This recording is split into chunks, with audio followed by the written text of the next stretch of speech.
Welcome back to Geeks and Grounds, a monthly game club and weekly podcast where we play games and brew good conversations together. I am your host, Jenny Wyndham. And I'm Joel Thomas.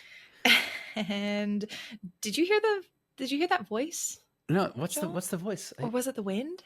What's the voice? I'm not sure. If we just look down into the abyss, maybe we'll see what it is. My entire end game sequence was just Parks and Rec, Andy Dwyer singing "Parrot, I feel on the parrot," and then the whisper of like "Your 10,000 candles in the wind."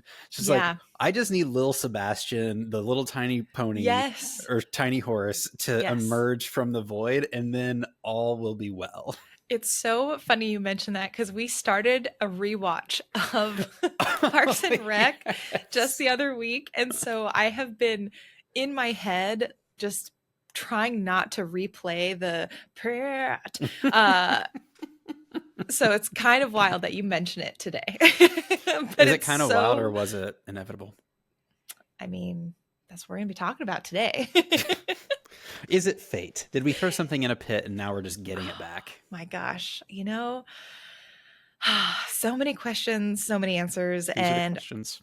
I'm very excited to chat about them with you today. And to everyone listening, I hope you're excited to hang out with us. Hopefully you have, a nice beverage. I was going to say some coffee, but honestly, it's getting to be such good weather. And lately, my beverage of choice, I actually got it and then I finished it before we even started. There's this blueberry matcha that my local coffee shop, sandwich shop is doing right now that is so good. It is incredible. So if anywhere near you has... making my way out to get some at some point in the next week. That sounds amazing. Delicious. And they have the best chocolate chip cookies. So, okay, Joel, you'll appreciate this. So they used to do one batch of chocolate chip cookies a day. I'm not saying I was responsible for them having to do 2 batches, but the cookies have gotten super popular. And I think it's because I'm always there hyping up the cookies and I'm just like, these are so good. And so now they're doing 2 batches a day. It's still sometimes selling out. And what's great is if you time it just right, you can get the second batch as it comes out and it's like hot. So you get like fresh, warm chocolate chip cookies with the blueberry matcha drink. And it's fantastic. It sounds like heaven. Y'all, longtime listeners of the pod will know that I am what we refer to as a cookie fiend. Yes. And I was in Seattle like a month ago, and a place next to the like hotel that I stayed in, a little bakery, had some delicious cookies out, and I was like, well, we'll try them. And I had them, and I was like, this is one of the best chocolate chip salted cookies I've ever had. I went back to Seattle yesterday, and literally I was like, I want all of your cookies. They only had 7 left. And I was like, it's not enough, but I'm taking all of them. It's and like, amazing. We're driving back and it's like, oh, well, we're going to bring like a couple of these to some friends and like drop them off. They did not make it back. Yeah. I regret to inform none of them listen to the podcast, but I regret to inform them that those cookies did not make it back and they will not be receiving any. They don't know what they lost out on. That's true. That is exactly right. Oh my gosh, that's so funny. Yeah, you are definitely a connoisseur of pastries and especially cookies. So I consider myself a cookie forward individual. Oh wow, that's impressive. That's how I identify myself. So folks, if you are familiar or in case you need a refresher, every month we play one game together and each week deep dive a section of it in the podcast. This past month we've been playing Lost Records Bloom and Rage, both tape 1 and tape 2. If you're wanting to start from the beginning, I'll say go back about 3 episodes and that's where we'll start our discussion of tape 1 of the game. But if you've been following along, this is the finale episode. We are going to be delving into the last half of tape 2. We're going to talk about all our feelings about this game and sort of conclude our time with it for this month, which is really exciting. Yeah, very fun. Before we do that, though, we always like to make a pit stop. Actually, where? At the pastry case, where they have 7 cookies for you. Game on. And in each of those cookies is a little bit of news. So in the pastry case, we like to talk about news happening in the industry and just generally what we've been engaging with outside of the game of the month. It's like a little warm up. It's a little snack before the main course. So I have a couple of little industry tidbits Let's get to it. keep us updated on what's going on. Longtime listeners know Ludonarracon. It is the festival on Steam every year that has to do with narrative games, celebrating the people who create narrative in games, celebrating the games themselves. And it was this weekend, and I believe the demos may still be up.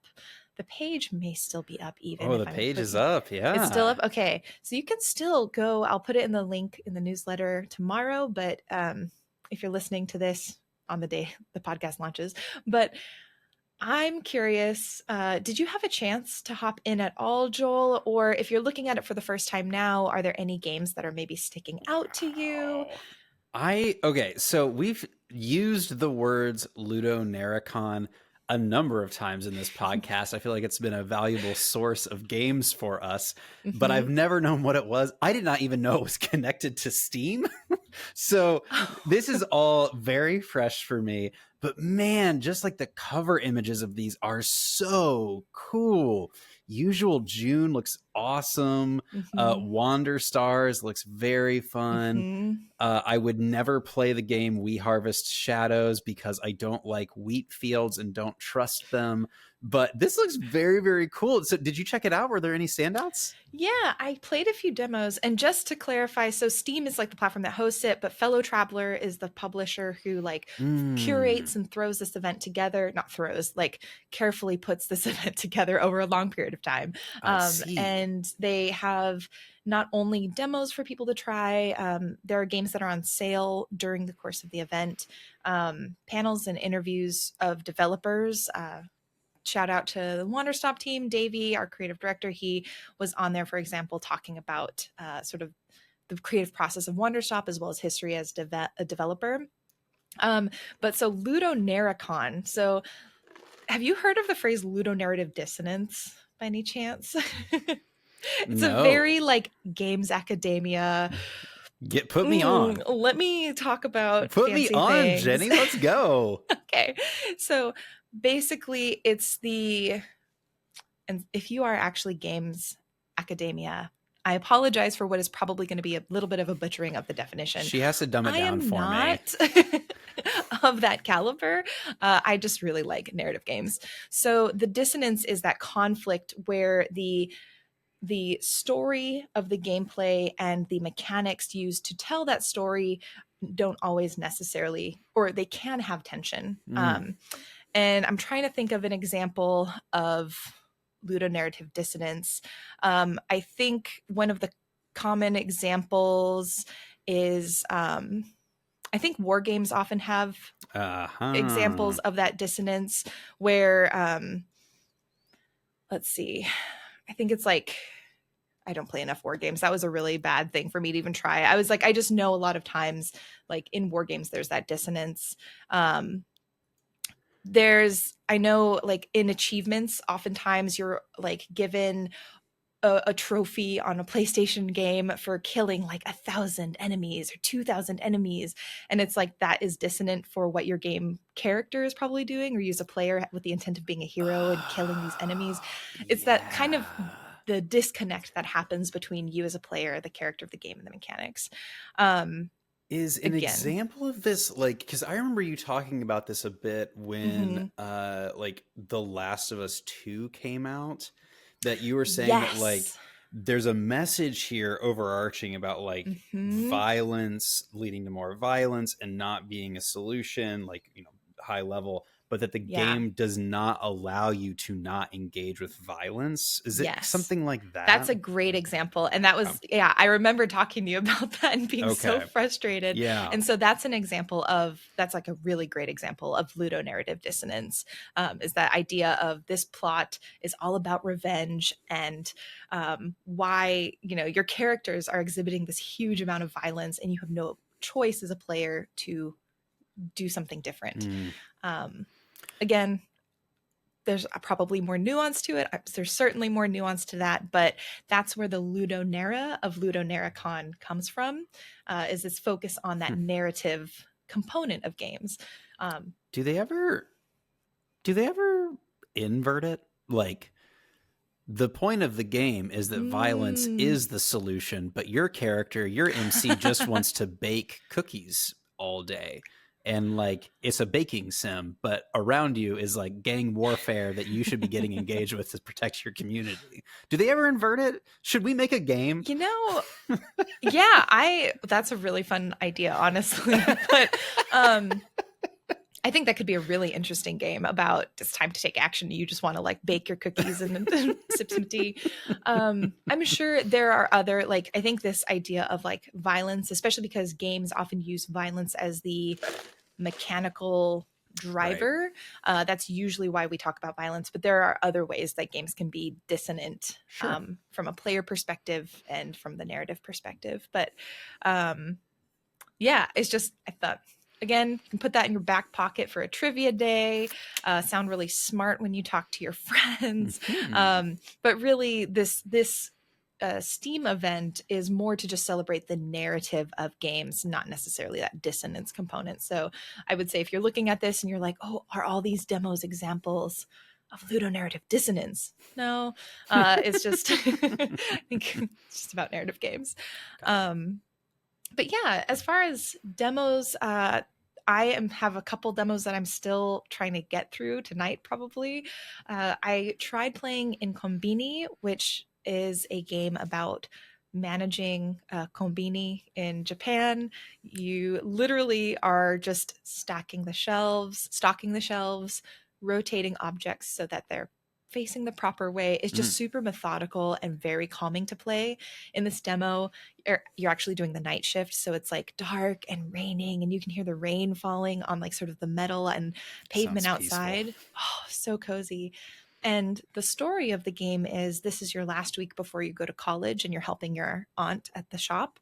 And you are experiencing sort of the stories and lives of the people who come to this shop as you help them find their groceries and just talk to them. And it's just a very peaceful, kind of chill game to play. So I really loved that demo.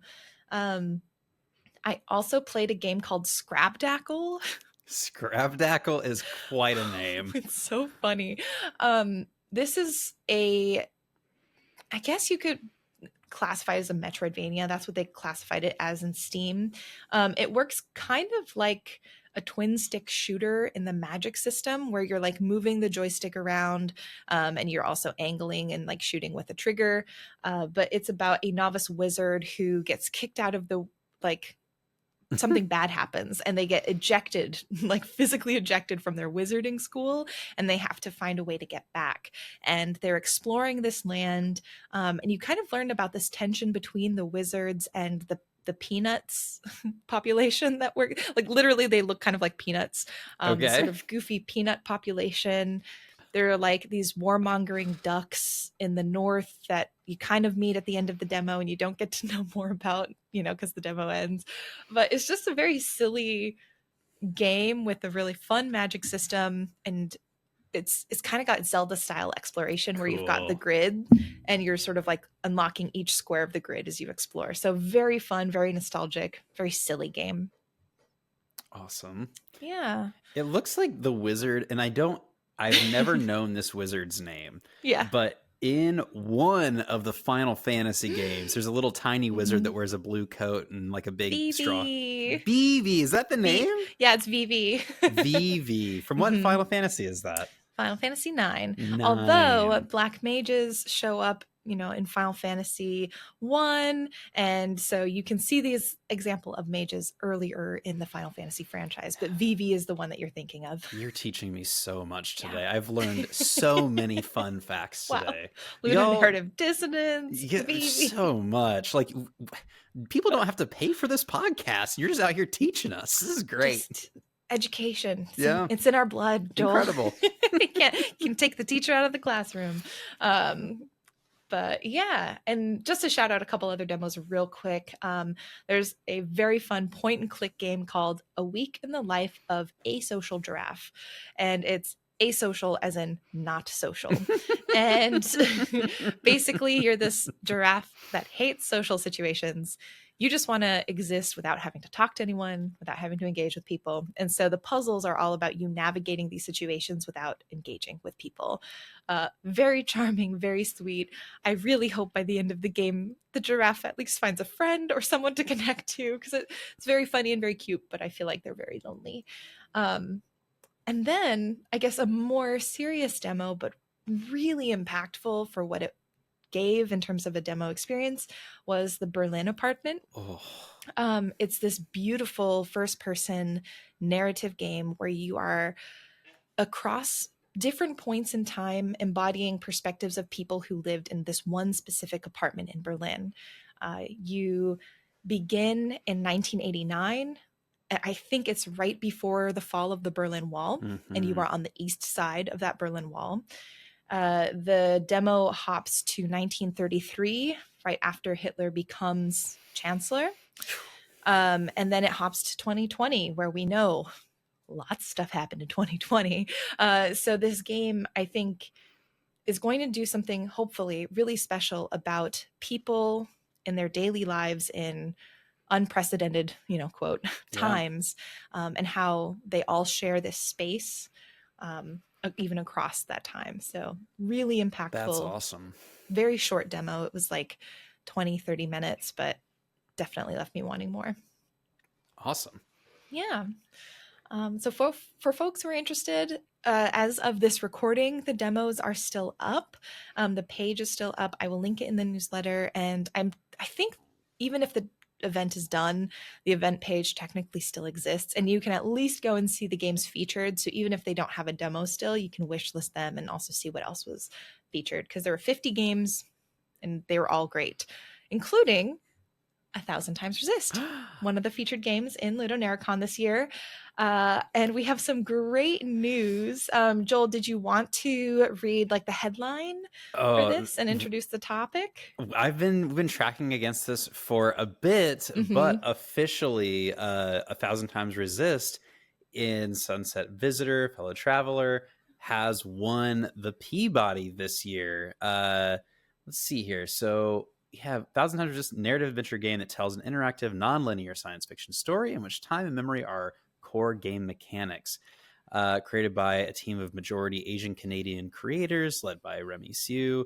At its emotional center is the dissolution of the 2019 Hong Kong demonstrations, through which the game deftly explores issues of intergenerational trauma, historical revisionism, identity, resistance, and the diasporic experience.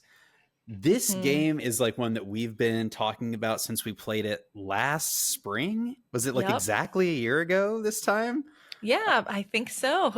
And like we keep coming back to it because it's just so powerful. It had such personal relevance for us.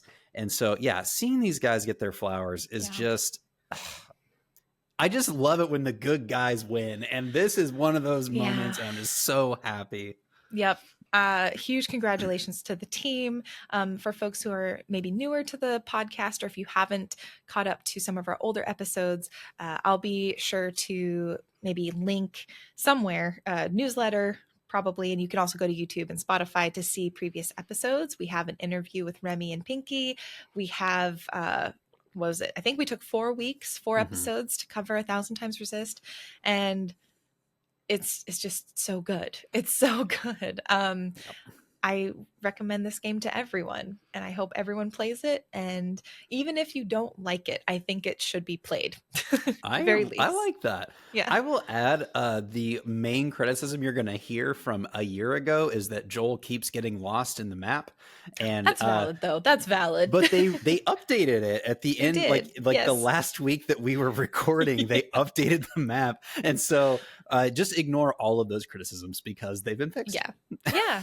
I will say, because I played it again recently for another podcast, shouting out No Small Games. If you haven't listened to them, they're wonderful folks. They covered 1,000 Times Resist, and they invited me on to talk about it because I cannot stop talking about it.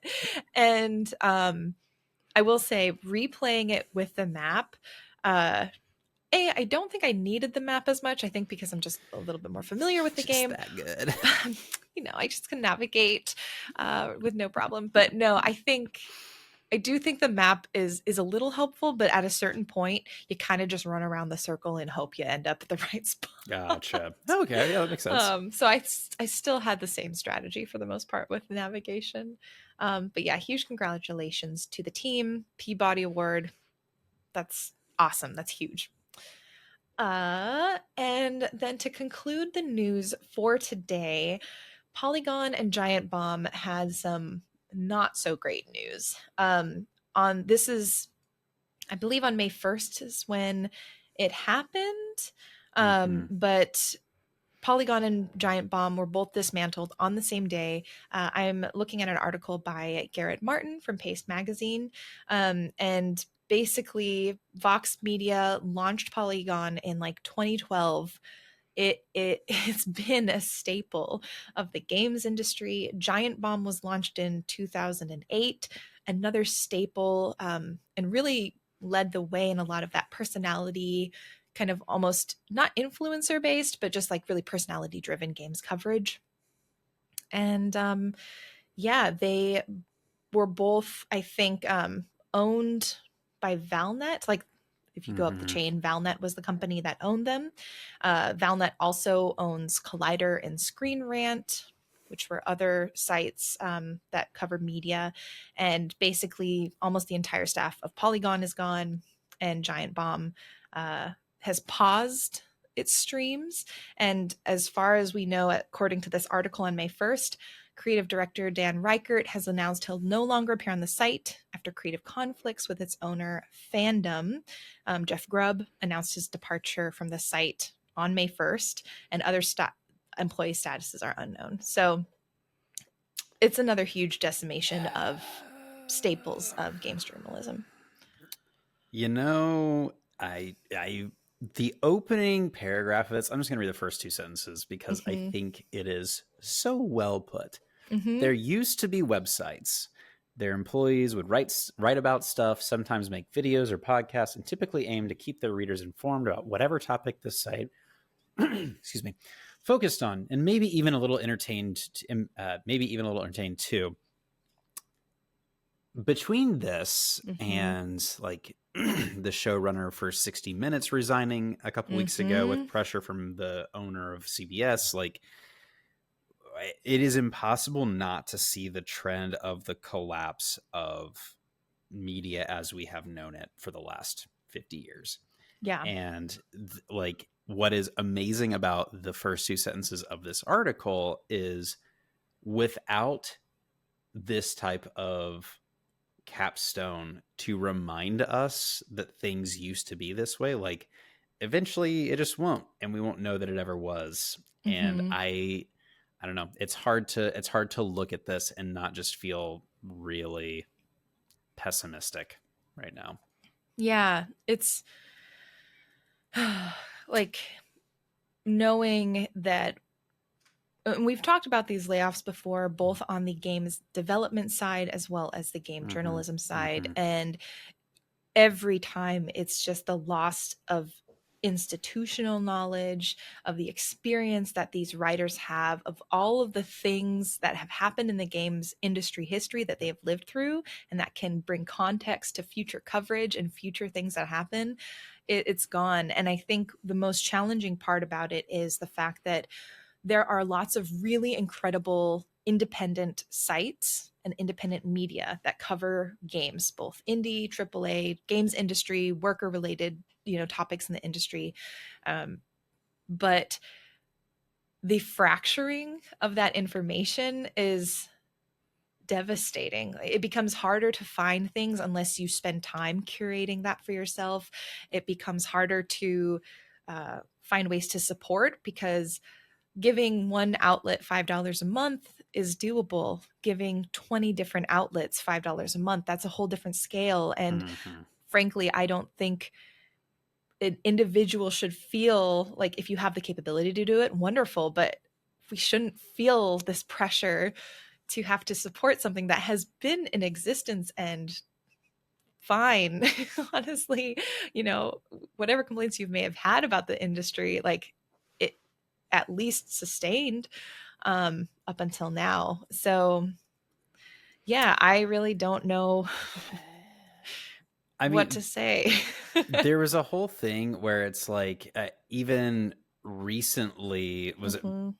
Bezos decided to like cut or change the scope of op-eds, like, and I Yep. think the framework was like, for the Washington Post to be specific, the framework was like, if people want opinions, they can go online, and it's like, I just like, who would have thought billionaires owning our media would be a bad thing? Who would have ever guessed that? Like, Right. my goodness, Oh my folks. gosh.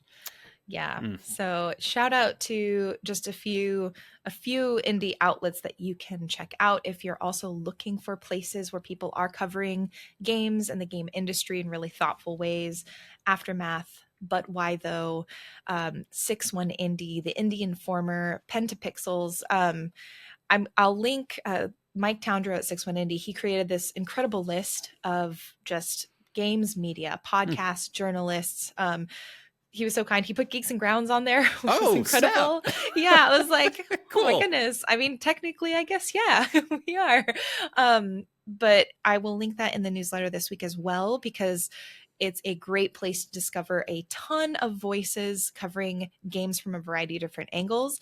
And if you're looking to get your bookmarks updated and find places, it's a wonderful resource. But yeah, I mean, it's like, on a personal level, all of the advice still holds. I hope people take care of themselves. I hope people take the time to just rest and recover a little bit. And I hope people land on their feet somehow. But Mm-hmm.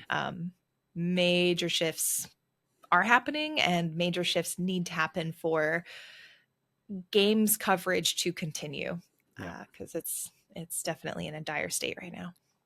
agreed.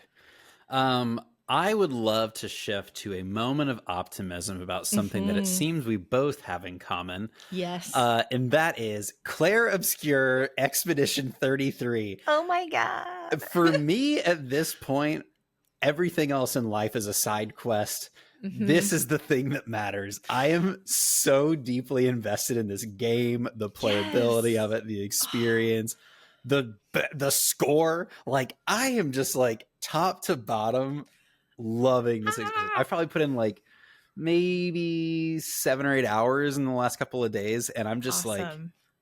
I so think thoroughly we enjoying might be in this. similar spots then. Have you Okay. made it to the village by any chance? No, not yet. Okay. Okay. Um, I'm still like in picking up your characters that you lost in the opening mode. Awesome. So Okay. Cool, I cool, think I cool. got a little bit before I'm into like the rhythm of the game. But Yeah, yeah. man, Oh my goodness. I guess so I mean, on a high level, you just described the mhm. things have been standing out to you. Are there any like specific details that have really gotten you hooked into this game? Yeah. It took me a second to really like learn it. Hmm. But the sprint capability of these characters when you're running around the map is the Yeah. most satisfying sprint capability I've ever used. I'm using, I think it's like Lune is maybe her Oh my name. God, Lune is the best. She's so cool. She just hovers around everywhere. And like when you sprint, she like flies forward. And Hmm. it's like, I feel like a god playing with this Yeah. character. The like, one of the things that I'm like particularly enjoying, and I think you called this out maybe last week, like the combination of turn-based fight mechanics with Hmm. like in the moment, almost like rhythm games for like Hmm. adding damage or parrying or whatever. And I've been like, I'm notoriously bad at games. Everyone knows this, but Yeah, I you have beaten Elden Ring. You have done the Elden Ring that is like true. expansion. You are not bad at video games. Okay, fair. But it took me a while to understand what was happening with like Hmm. the parry mechanic and the dodge Yeah. mechanic. And after a while, I was like, every time I am trying to watch for what to do, I am missing it. It's like I can't get it Mm-hmm. down. And I saw someone online that was like, you should try listening. That like the Yes. audio cues are actually the thing that will tell you how to respond. And it has been a literal game changer for me. Like I feel the rhythm game elements of this Mm-hmm. with the like hack and slash moments, because it's not really hack and slash. Like you're playing a Yeah. rhythm game to do these things. It is incredible. I've never thought about a game having this type of play experience, and I'm just like so thrilled with it and really, really enjoying it. Yeah. Yeah, the what is it? The parry, the dodges. I I am notorious for not parrying and for not dodging in any game. I Same. am a brute force, like, let me just get over leveled and smack a thing. And even if I can't like get leveled necessarily, I will just find a way to brute force hit my way to win. Um, I have been trying very hard to get better at parrying and dodging. And you're absolutely right. It is a matter of listening to the cues, and that's what's helping me. And I didn't even think about it in terms of a rhythm game, but it is like there's, especially when you get enemies that have maybe like a 3-hit combo, once you know the cadence of it, it's so easy to parry and dodge. It's just you have to remember all of the different, each of the songs that the enemy Yeah. presents. Um, it's so good. Speaking of songs, Yeah. the soundtrack of Oh, this game is impeccable. Like, we have these epic scores, but also one of the delights that I had was when you go into a new area and the battle music changes and it's yes. updated. And I was ecstatic when I heard that. Like, the Oh, attention to detail, where you not only have an incredible battle theme, but now you have a battle theme catered to the atmosphere of the area you're in. It's so good. And it's nice because then you don't get sick of the battle theme, because each area is also, relatively short, I would yeah. say. And I would. so Yeah. you are constantly being treated to new music, which is just incredible. I also got to say, like, the scale of this game. Hmm. The company that I work for, one of my teams that I lead is completely French, and so there was the whole conversation Oh, yeah. today about how it took the the French people to remind us of what RPGs could be, Oh and they were my very God. proud of themselves. Right. But it was I'm like sure. Yeah. this moment where I was like, we were talking about the score, and it's like, especially in the chill moments of the game, Hmm. it is like a lot of folks know like Clair de Lune, like this very Hmm. famous piano piece, and it's like someone, the composer that they found to make this, which I understand they found through Bandcamp, which is incredible. Hmm. It's like someone has composed Clair de Lune quality music throughout this entire game, and I'm just like, Hmm. I'm blown away. Like everything It's about this is great. just so well thought out. Yeah. The baddies are larger than life. They're a Hmm. little creepy. They're a little bit like big and scary. Like it's just incredible. I'm so thoroughly enjoying it. So Yeah. Yeah. gotta call that I out.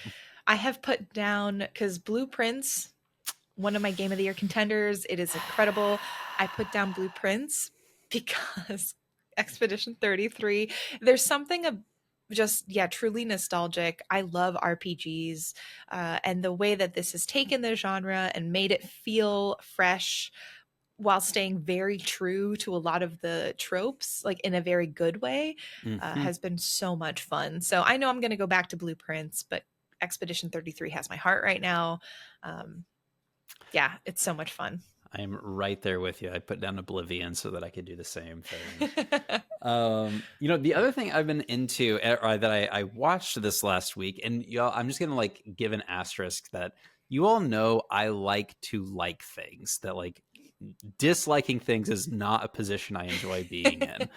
I watched Captain America: New World Order, and I gotta Mhm. be honest that I did not like this movie. And a couple What? of things. One, Damn. Anthony Mackie, Falcon, now Captain America, has been a main character of the Marvel universe for like Mhm. over a decade at this point. And it's like, Wow. why have we had no serious character driven story for this person?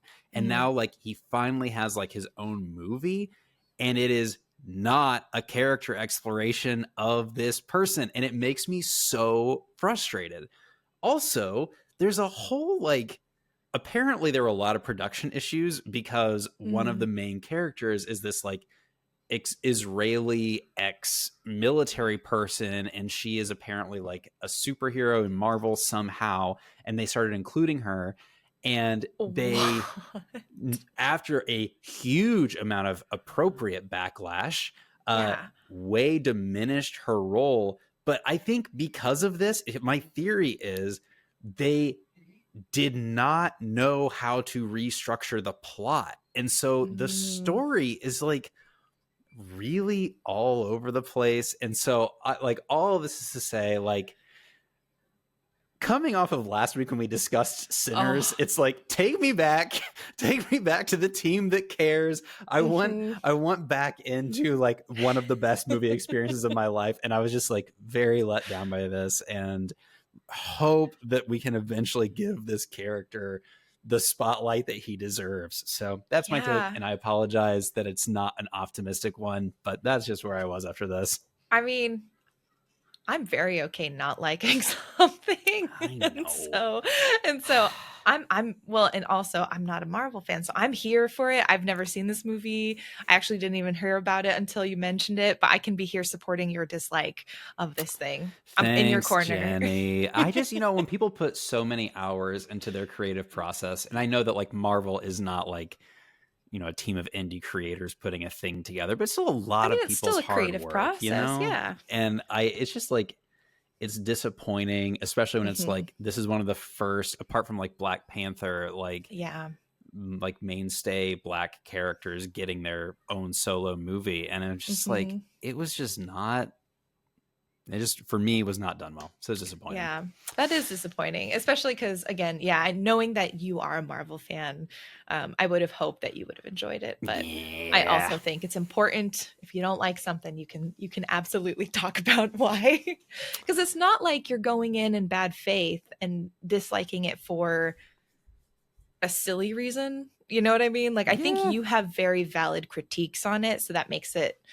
I think it changes that. It had Harrison Ford. I was excited. Like, come on. Wait, what is Harrison Ford a Marvel superhero? It was his entry villain. It was his entry moment. It was his first Oh my ever, and it was gosh. just like you're watching it, and you're like, this whole plot.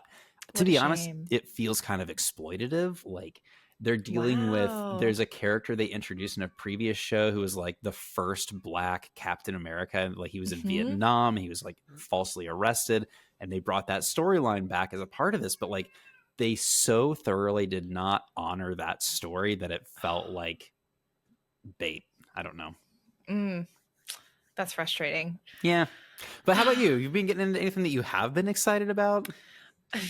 Honestly, mostly just Clair Obscur, Okay. and then playing the demos. But I have been on a Sinner's High. I Hmm. love that movie. I've been watching just so many just or not movies, videos and like TikToks, just delving into like the Easter eggs and the history behind references and songs and things that happened in the movie. So that's been really fun, just kind of extending my enjoyment of seeing that in theaters. The soundtrack, y'all, if you have not listened to the soundtrack, it is absolutely worth listening to. And they extended the IMAX run. So if you were unsure about seeing it, maybe you thought, oh, I'll go see it, and then I missed my chance. It's in IMAX now. And that is like the optimal way to see it. If you can find access to an IMAX theater, any theater is good though. And I have been listening to the song is called "I Lied to You," and that's the epic song Mm-hmm. with the dance scene. If you see it, like I would go to the theater again just to see that one scene. I don't even see the rest of the movie. It's so good. And I've been listening to the song, and it gives me goosebumps Mm. every time, even just replaying that scene in my head. So yeah, I hope so good. some folks online get together and like do a live performance of that. How That'd be cool would so that be? cool. Man. Wait, do you have like where like would they do that? Do they I like don't hint at know. I that or just want it. like you just want Let's rumor Oh it my into gosh. existence. Let's use Yeah, all of exactly. our Geeks Did and you Grounds hear? Oh my gosh. credibility to be like, oh my goodness, did you hear about this? Yeah. It's happening. They said it was going to happen. Yeah, that's incredible. I will say, I'm trying to find it in the Discord. Shout out to, I think it was Valis who posted a Sinner's like post from Blue Sky. I'm trying to find it right now. But yeah, if you're in the Discord, there's like a pixel art version of sort of the Sinner's juke joint and everything. It's very cool. Cool. So shout out for putting that in Discord because that brightened my day immensely. That's very cool. Cool.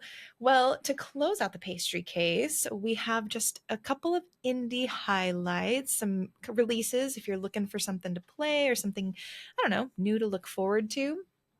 We have what I've been very much excited about called the Midnight Walk. Hmm. This game is both in VR and on like regular PC, but this looks very Tim Burton stop motion Coraline esque, where you have this little lantern creature. It's like a little kettle with a flame in his head, and you have to guide this creature through a terrifying horror landscape, and you have to like outsmart monsters so that this little lantern boy can go safely through the world.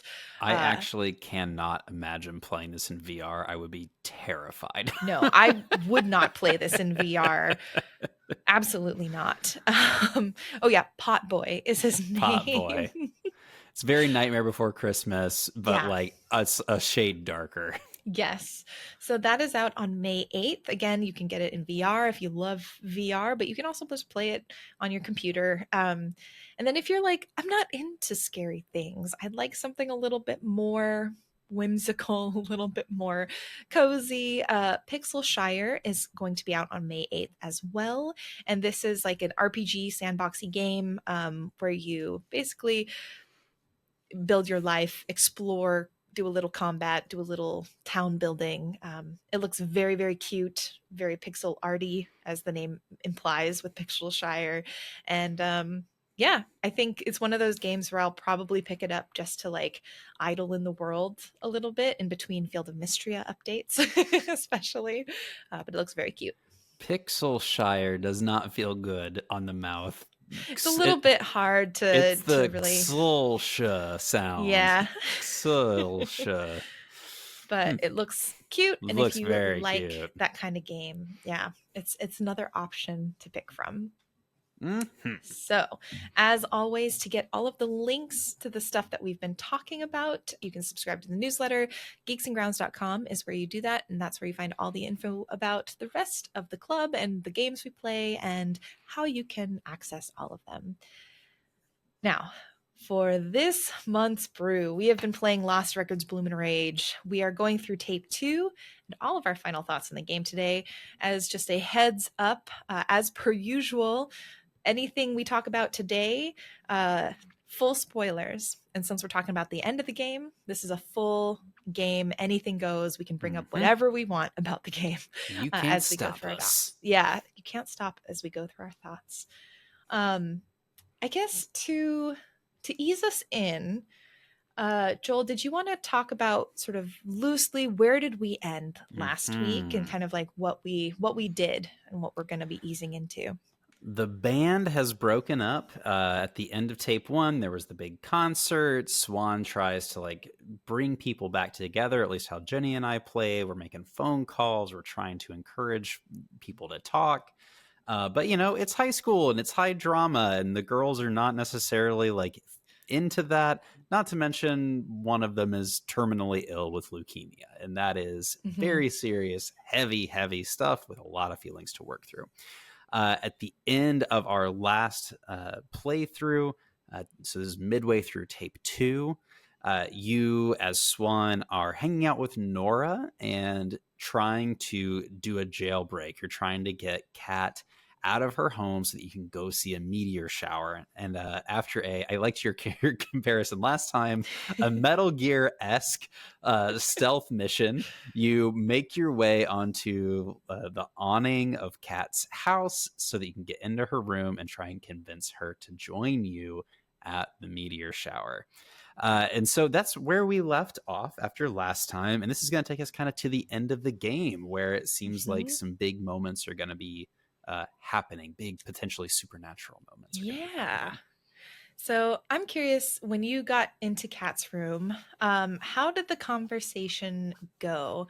I forget, did you, when you had the option, say it was your idea at the concert? I did. So I Okay. took responsibility. And so Hmm. I took this moment. I made a lot of poor decisions in the autumn conversation that led to not a happy ending. And so I was like, I'm going to be very careful with this Cat conversation. Hmm. So I was very much like, you show up into the room and Cat Hmm. has cut her own hair. It's like very short, like this is 95. So think Sinead O'Connor. And it is your chance to engage with her for the first time, to check in on her. Um, I think maybe you had a conversation with her or her family in the hospital. Yes, yeah. Okay. And I did not get any of that. So this is my first time engaging with her. And, it's an opportunity to be very supportive. And I love the way the game framed this. Like, Hmm. I'll I'll help cut and trim your hair for you versus like I'll support you as you do it. Like Hmm. you have a chance to walk around her room and engage with objects. And like y'all know, like especially in high school, like the first time you go into your friend's room, it's Oh, like yeah. so telling about who they are. Like as a kid, as a teenager, like Hmm. the things you have in your room are so expressive and important for expressing who you are. Hmm. So I had a really good time. I see that you actually found a lot of stuff I did not find in the room. Oh. But as I was going around, we learned about kind of how her dad maybe is a little, we already knew about this, but like very controlling. And especially it seems as it comes to like romance and things like Hmm. that, she no longer can like lock her door, which is kind of a typical sign of an abusive parent relationship. We see that she's been writing. You find like lyrics and poetry and things, which are I loved that Yeah. exploration. um I I'll just say that like for me, the end of this sequence is you're going to get interrupted and Hmm. by Corey and Dylan. And I chose to leave Kat to deal with that. And it was not intentional. Like I didn't get the option to stay at first, and like it just didn't make sense to me. I was like, okay, I should like bug out because no one knows that I'm here, and so that way Right. I'll keep her safe. Yeah. And the experience that I had after that like made me so upset that I almost restarted the whole chapter just so I could Wow. like change that decision. But I decided to pause and like look up online what happens if you do the other thing. And I was like, oh, well, there's like not a lot you can do here. You might say that Okay. there's ludonarrative dissonance. Oh, there we So go. tell me about what was your experience like? Maybe we can talk about like the big resolution moment. Yeah. So, yeah, what I realized in Kat's room and at a couple of other points early on in the section that we played today is this game. I have qualms with the pacing Mm-hmm. overall of this game. Agreed. I even have some qualms about the ending, which we'll get into. But this game captures moments really beautifully. Like the moment that you mentioned where you're helping Kat cut her hair. Later on, the moment where they're at the meteor shower, the moment when they're in the cabin for the last time together. Those moments are beautifully done. Fully agree. And I wish those moments could tie together to create a whole that I could be just as passionate about. But so I have a little bit, it's not ludonarrative dissonance, it's just dissonance where I feel super uh I really love the moments. I still struggle with the whole. And Cat's Room is one of those moments that I thought was really beautifully done. I loved seeing Well, I wrote a note actually where I think Kat's like arranging a tape or mixing a tape and you're going to cut her hair. And in my head, I'm like, okay, but we gotta go. Like, aren't we going? We gotta get out of here before we're caught. And so I thought that was really funny because in my Totally head, agree. I'm just like, chop, chop, ladies, we gotta get out of here. Yeah. Bring Um, the scissors with you to the meteor shower. yeah, I'm like, we could do this late, mix this tape later. You can find a way to deliver it. I don't know. Um, I loved seeing some of the details, especially they had a Polaroid of Dylan and Kat in Mhm. 91 together on like a tire swing, I think, and they were happy. Um, she mentions, as you look at the and pick up the picture, she talks about how, or I asked her, actually, you have the option to ask her, and I did, where she mentions Dylan being a different person around Corey and how she kind of like misses that person. And so you see their relationship used to be really positive until Corey stepped in. Um, the line I wrote down is sometimes she actually had my back, and she shares this really sweet story about how she wanted a bunny, and Dylan convinced her parents to let her get a bunny. So Mm, um, I noticed a lot of raven imagery, which is yep. just very interesting considering the ties between the abyss and the ravens that we've been seeing. She Yeah, has right. the raven feathers. A couple of spots in her room has raven feathers. She's got a raven necklace charm. And she has it's like a box with like candles and sort of seancey, witchcraft kind of adjacent stuff, and a curse that she wrote, essentially binding Corey to like not hurt Dylan or anyone else again. And so again, you see her trying to manifest her rage Hmm. against this specific person in multiple places because she did it at the abyss, she did it in the cabin, she's doing it here. Like she's doing it on every front that she can. Um, I gotta say, as it relates to Corey, yeah, I truly do not understand his relationship to this family. yeah, Like it feels odd to me that you have this like mm-hmm, hyper controlling father figure, like very Christian, and he not only is kind of like welcoming this kind of like shitbag kid to like kind of mm-hmm, stay with his family, to like sleep with his daughter, which again, like I don't care about any of this, but like from a like Christian right, father hyper controlling of his daughter's sexuality perspective, it just doesn't track to me. And the only thing that I can understand or that I can like make sense of this relationship is that like either A, the parents are so out of their depth with their kid's illness that they're just like literally mm-hmm, any other adult figure that we can bring into this to help manage the kids at home or the business, we need that help. Or there's something about like the toxicity that Corey brings that the dad finds appealing. And yeah. I like outside of those two scenarios, I just don't understand his relationship to this family. Mm-hmm. That was my assumption, both of those things. Actually, I assumed there's a connection, and there's definite parallels that the story ties between the Cat and Dylan's father and Corey. We never see or meet the dad, but you can kind of assume they act similarly. And to what degrees? Hopefully not exactly, but they act similarly. There's a letter. I think it was in tape one. I'm trying to remember. But did you read the letter? I think it was in Corey's bag on his bike Hmm. from his mom before she passed. And I think they also talk about him kind of becoming the next owner of the ranch, or like he's kind of moving into position to be sort of like, if he's dating the girl whose dad owns the ranch, that can like secure him a future. And so I think he is going in with that goal, and probably I assume the dad is somewhat grooming him to be the inheritor of this ranch, because I would also assume he doesn't think his daughters could do it. You know what I mean? Like he needs a husband and a Yeah, man that to take this fits. over. It just feels so out of Yeah. whack to me. Like, Yeah. It is weird though. I totally agree. And I feel like Corey as a character,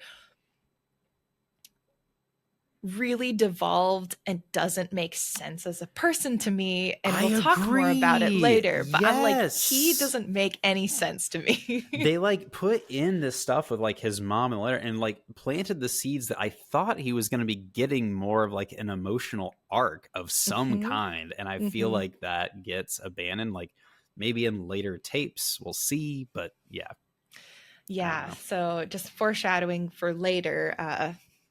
Yeah, I was very perplexed by the direction his story took. Hmm. I didn't really enjoy the writing for him because he just becomes very one note. Yeah, I agree with that. I fully agree with that. Yeah. So, what any other things that you discovered or found while you were in the room? Um, just a couple high level things. I thought it was really cute. I found a Polly Pocket. I loved Polly Pocket as a Love kid, Polly so that Pocket. was very fun to see. And when you open it, it was very notable to me that Kat had changed the Polly Pocket and modded it so that it was the abyss.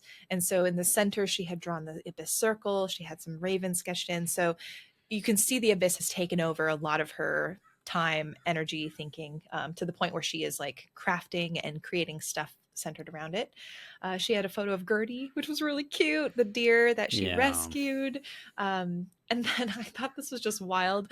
So Corey had given Kat a sympathy card, like, I hope you get better soon, kind of thing.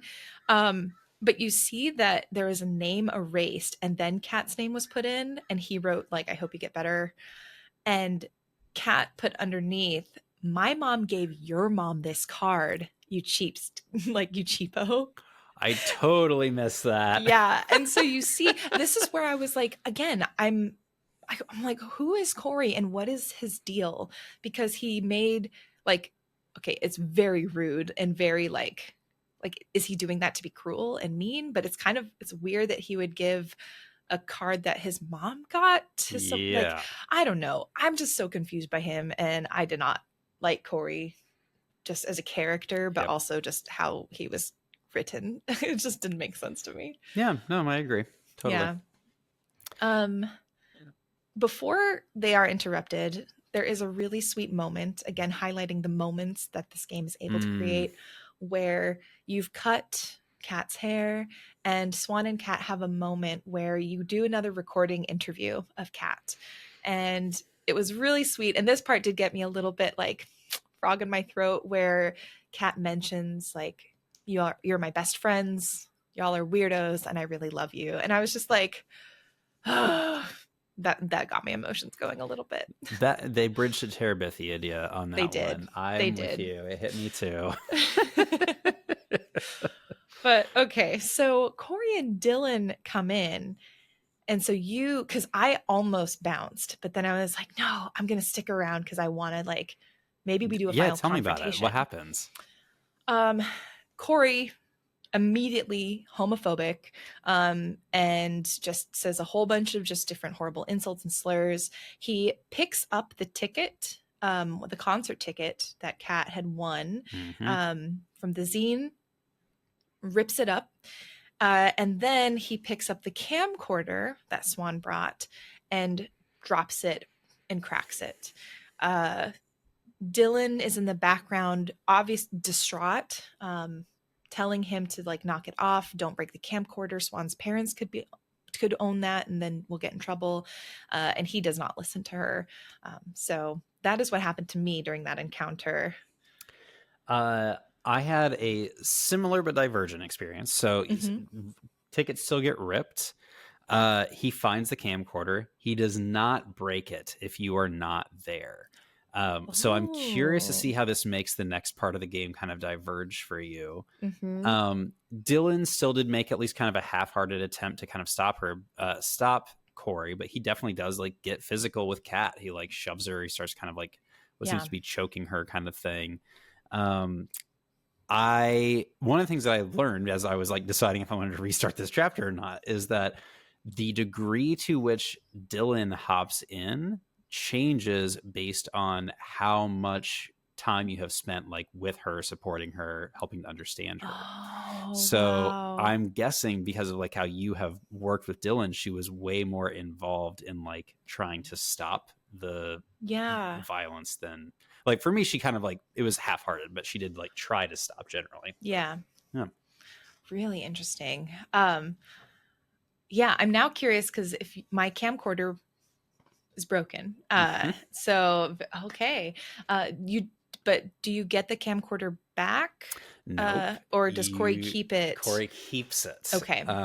which will come up a bit later. Hmm. But yeah, I'm gone. I'm outside. I'm on the window kind of listening. And it's also like, it doesn't make sense to me from like an aggro perspective, because from my playthrough, there's no reason that Corey and Dylan should know that anything's going on at all.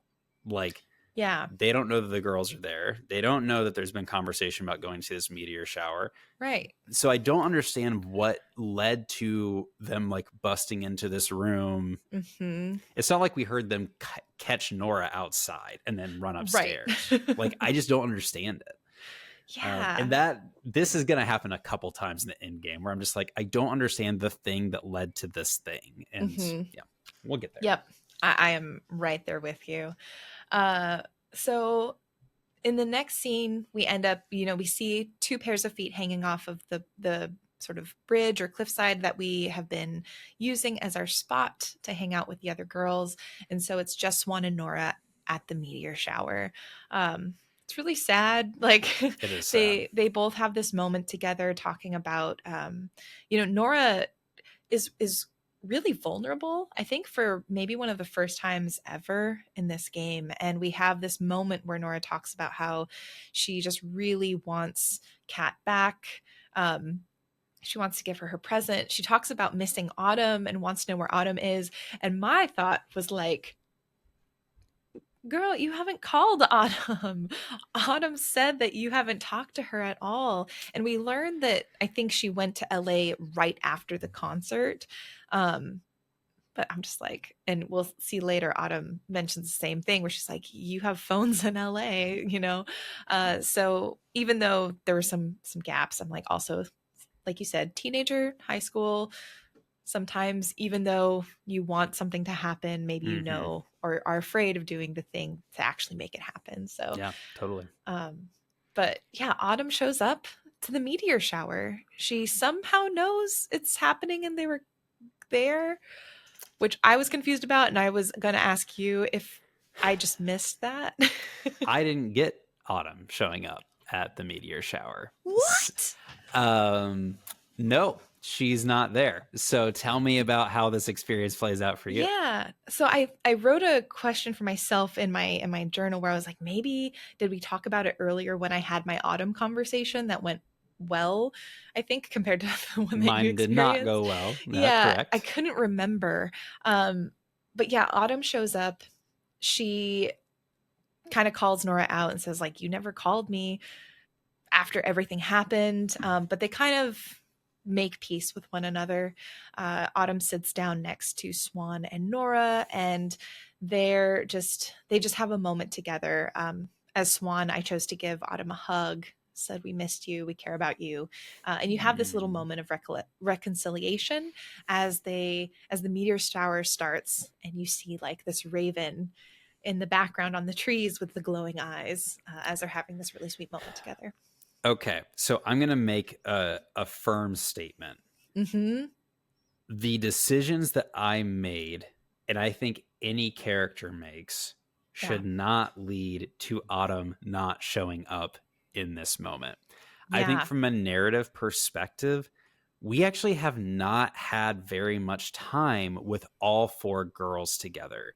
And so this whole Yes. like your best friends, whatever, it's like I think they were together for like 2 weeks or something like that. Like they discovered the cabin, all this in day two, and then they clean it up and then they hang out a couple days and they find the abyss, and like there's not much time together. And Mm-hmm. so it doesn't make sense to me for us to be having this like, oh, we're all best friends, let's reconnect as adults moment without Autumn at the meteor shower. Yes. It doesn't make sense to me. Like, I feel like I needed that as a point of reconnection prior to the next big kind of Mm-hmm. scene that we get with all the girls together. So Yeah. I just, yeah, it doesn't make sense to me. I Wow. get like, Yeah. yeah. That's wild. I did not realize it felt like such a crucial moment. Yes. I did not even consider that you would have not had Autumn there, to be really honest. Wow. Wait, I'm so how gonna did the go ahead. conversation with Nora otherwise go the same then? Where it was just like Nora being a little bit vulnerable and you just Yeah. kind of talk about how you miss Kat and Yep. was it okay. Basically exactly that. But I'm just Huh. gonna skip to the next moment where you meet adult Nora, Mm-hmm. because she leaves for me. She does not hang out. So basically, like, you flash back to the present. You're still there Okay. chatting with Nora. She's smoking her cigarettes or whatever.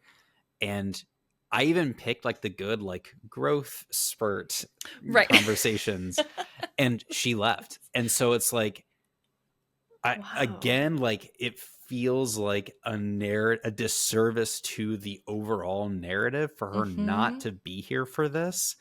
And the only like redeeming moment for me in that is it fits in the cycle of Nora not Mm-hmm. sticking around at all. Like, she Yeah. doesn't come back. She doesn't call Autumn when she's a kid. Like, she doesn't come to stick up for Swan when she's getting Mm-hmm. bullied.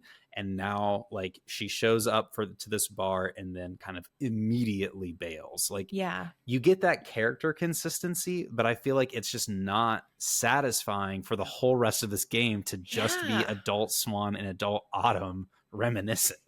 Oh my gosh. Wow. Yeah. So I had a, oh, excuse me, very different experience. So Nora for me ended up staying. And I wonder if it is because that reconciliation with Autumn at the meteor shower, like that Mm, allows her to have the bond and feel the affirmation that like they will be together forever, they will be friends, and it's worth sticking it out versus yeah, Autumn not showing up and confirming like, oh, see, people just go. So yeah, I wonder if like again, I guess it makes sense. It's just not satisfying. Nor I think does it serve the narrative, like you said.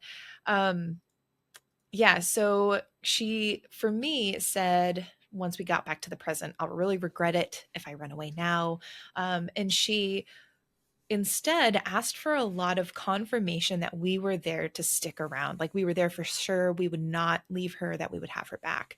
And so, again, for me, it flagged like, what has happened to you and what is going on currently mm, that makes you feel like you really need this confirmation that people in your life are going to stay.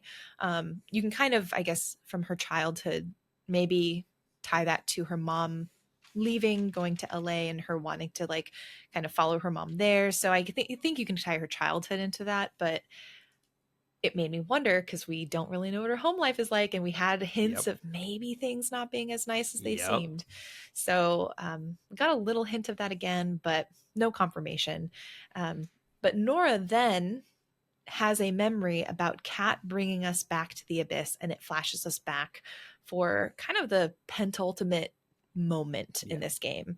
yep. Uh, does Autumn have that memory for you then? Autumn's the one who's like, "Do you remember we Got went it. back to the abyss?" And that's Okay. where we get like the reconciliation moment for sure. Okay. Wow. So we go back to the abyss. Kat is there, Mm-hmm. and she's in some like wild makeup, just absolutely serving a look right now. Yeah. And she talks about how like this raven like flew into her house and like caused a disruption so she could get out, and all of that felt like very cool. But the conversation for me that felt like very true to the high schooler experience is Autumn got very upset that Kat didn't share. And it was like, who are we to you if you're not going to tell us Mm-hmm. this stuff? Which is like exactly how I imagine a high schooler responding. And then Yeah. Kat being like extremely justly like, this is incredibly overwhelming and I don't know how to share. Like that moment, again, like these small moments, like that felt Mm-hmm. so true to me, like a very true moment for this Mm-hmm. game. And then you like hear a voice, something in the Something in the abyss wind. Yeah. begins calling out. Mm-hmm. Um, and you learn that a price must be paid at any cost. And so that kind Yep. of leads us into like this next big moment of action. Yeah. And it is a big moment. Nor ends up making these amazing masks. I was like, you made these in one night? Like, I was blown away. I I'm was like, like, this is why you go into fashion, because you are crafty. oh, actually, that makes a lot of sense. Now that you Yeah. mention it, I was thinking like, who, like, if you go to cons, like Nora is a person you want on your roster. Oh yeah, absolutely. But yeah, I was just like, this is incredible. So Nora makes these incredible sort of nature animal masquerade kind of masks for everyone. What was really fun is that each of these masks does kind of tie into that person's personality or the animal that they've been associated with. Swan is like a moth. What is it? Cat is a raven. I could not tell what Nora was. It was like a jackal or a You know what it hyena. looked like to me was one of those like plague doctor masks. It didn't look like an animal to me. Oh, are you sure that wasn't Cat's raven mask? No, Nora's No. mask. Well, maybe I'm wrong, but Wait. Oh, Nora for me had like what you call it? The like spiky hair in the middle and then kind of like a almost like a muzzle that looked like a puppy. I was like, is this like a jackal or a hyena? I wasn't quite oh, sure. you're right. Okay, yeah. You're totally right. We didn't get different masks. So Okay, Kat I is was wearing like, the one that I was imagining as a plague doctor, and okay. she's yeah. Nora's got this like well, it's like the Dom puppy mask Yeah. thing going on.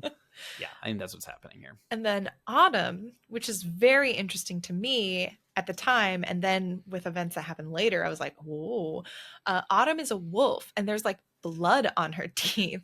Which, at the beginning, I was like, "I think there's going to be werewolves in this game."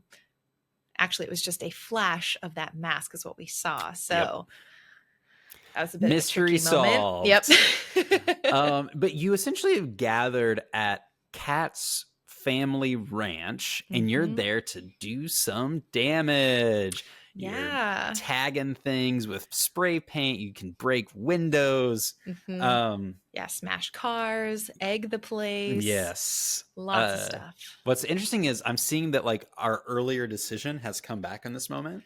Uh huh. For me, Kat says this is about vengeance, Oh, and for me, Kat said this is about justice which is the after making things opening right. pact that we made at the Abyss Yeah. in tape one. Oh So my a very interesting little gosh. tie back. Okay. Um, oh no. Based on your notes, I now know the difference between these two choices. After you vandalized the place, did you do anything else before the deer? Oh, before the deer? I don't think so. I'm trying Did to you remember. light the giant Oh, deer on yes. fire? Yes, we set the giant statue. Wait, did you not set the No, I deer did. on fire? Okay. I just didn't Okay. see it in your notes. Okay. Okay. Cool. Oh, it's literally, you have it in all caps in the notes. Everyone, Oh, don't yep, I do. worry. Jenny's notes are correct. Joel didn't read very well. So, like, this kind of culminates in what I would consider nonsensical moment where you light, there's like a giant, like 30-foot tall deer Yeah. made out of wood in front of this wooden cabin in the middle of the woods, which you dousing lighter fluid and light on fire. And like, at this point, like me and Autumn are like, this isn't a good In idea. August, which is like the height of fire season, There's a like burn warning out, like on the sign. Like I was like, I cannot believe this is happening and that the other girls are gonna let this happen. Like it seems like this is the moment where you say, hey, like instead of doing this, Mhm. like let's go focus on freeing the deer, which is actually Right. what you're there to do. I was gobsmacked. I couldn't believe it. It felt so not real to me that moment. So I don't know what your take was. Yeah, I don't know. Again, there were moments where I was very confused where this game was going and why the characters were doing what they did. And egging the place, I was like, okay, tagging and starting to destroy the place, I was like, I don't know.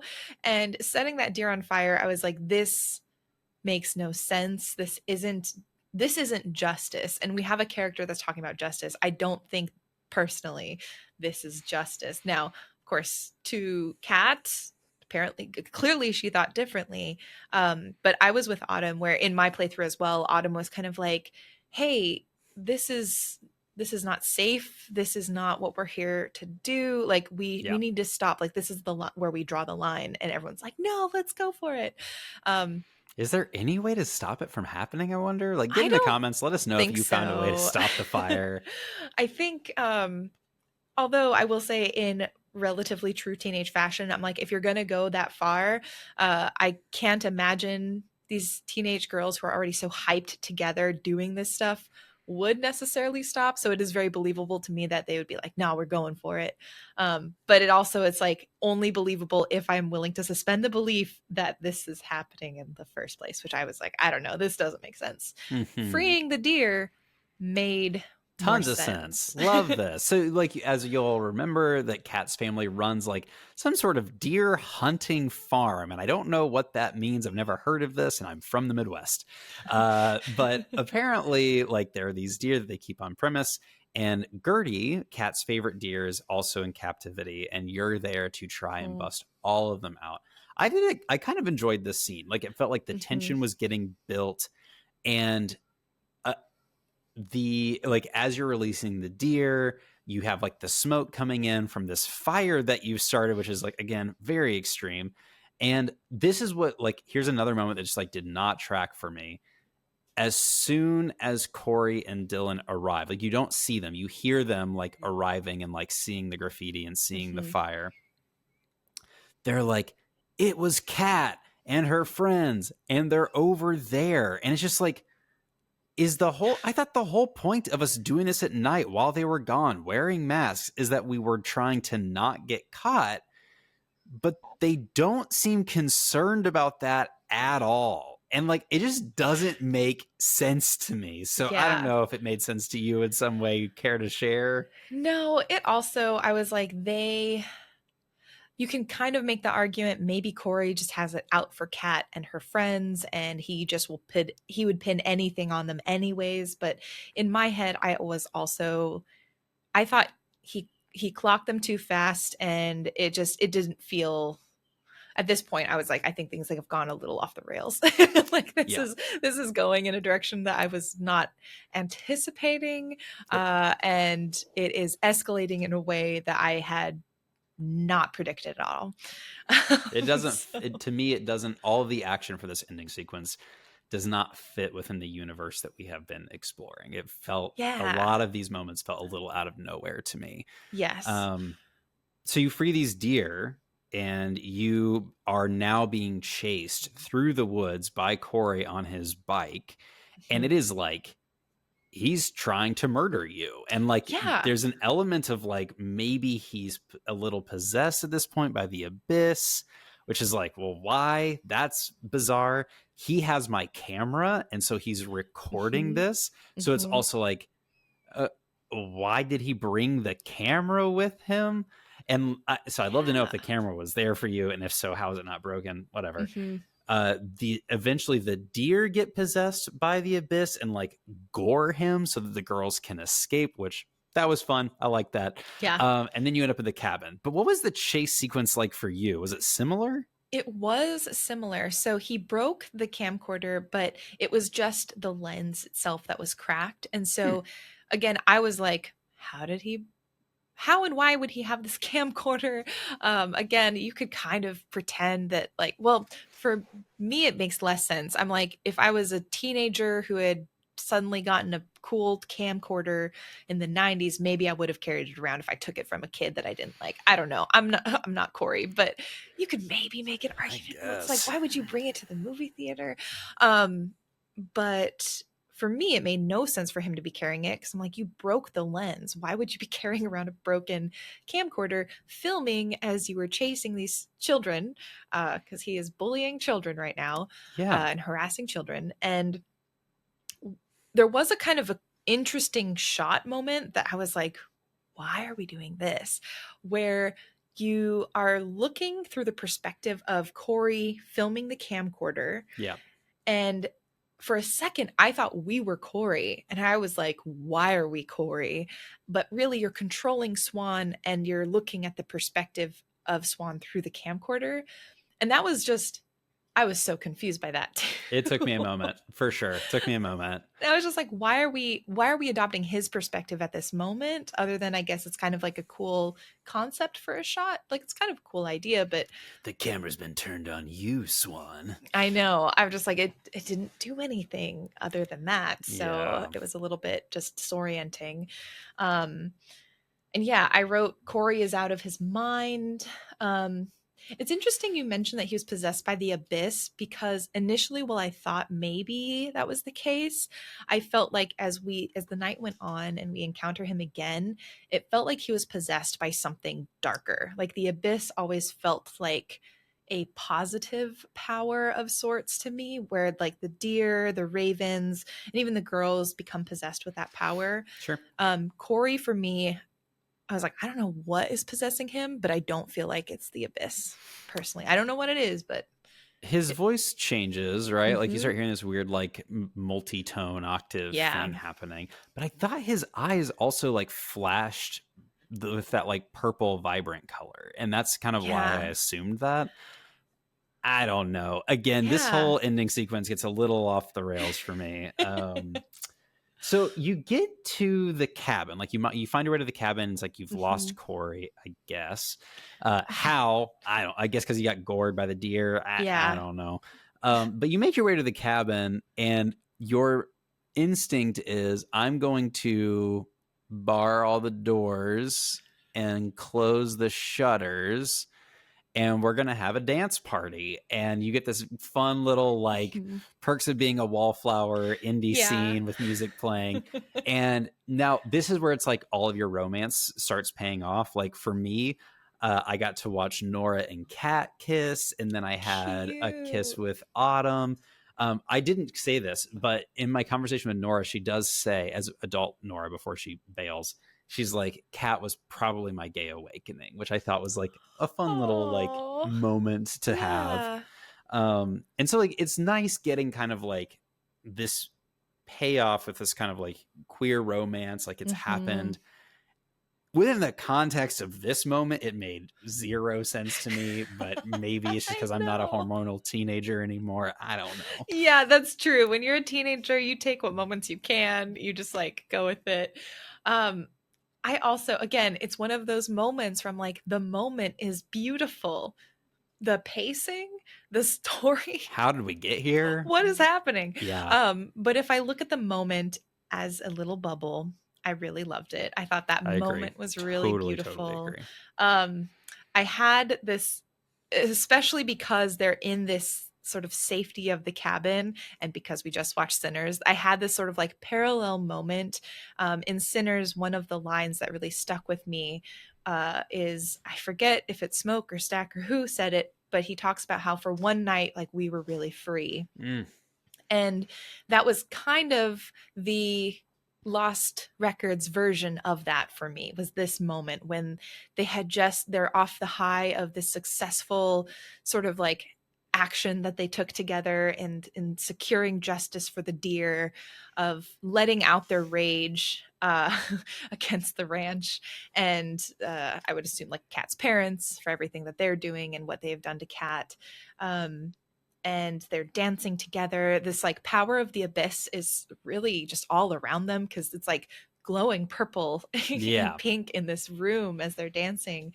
And it's that last moment that you get with them that they're like happy and together, and like you feel that feeling of freedom for them in terms of just how carefree they are. And I loved that moment. I'm right there with you. That was really beautiful. Hmm. Um, and it's like, for me, I just needed it a different time in the Yeah. story. Yep. I don't know any way to say it than that. Yep.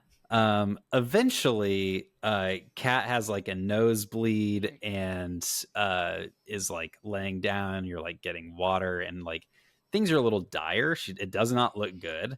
Hmm. Um, you get a really cool little witchy moment here when they lock the Hmm. door, where they say that like, we are the lock, and they start like Yep. saying their like symbols for who they are. I thought that was cool and like a really Yeah. powerful moment. And again, it just felt like in the wrong place within the story, but I really Yeah. liked that that experience. Mm-hmm. The next thing for me is like they show up. Corey and Dylan show up to the cabin. How do they find the cabin? I don't know. And basically, Autumn lets them in, and we learn Huh. that Autumn somehow tipped off Corey and Dylan. And here's Mm-hmm. where the consistency of this story begins to totally unravel for me. Yep. When did she alert you? And about what? Because if she told you about something like that they were going to be doing the vandalism thing, why did you show up so late? Like, why weren't you there? Like, she obviously would have had to, this is the 90s. Cell phones are not a Mm-hmm. thing. Like, she would have had to call and tell them way before they all left to do the vandalism. Mm-hmm. I don't get it.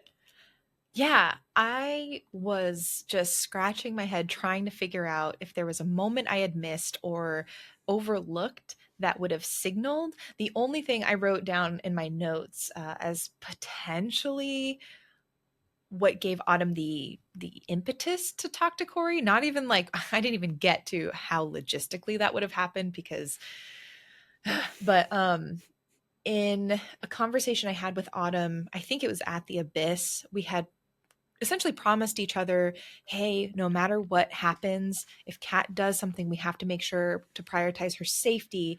We don't stick Mm, together. And so for me, I think that was the moment that kind of like sealed the deal where interesting. Autumn is quote the snitch of the group.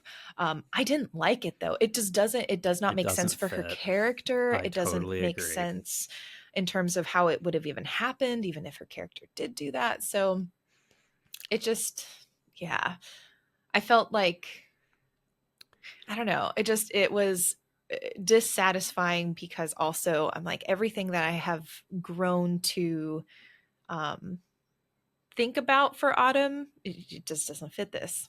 I totally agree. It reminded me of, and this is going to be a very niche reference.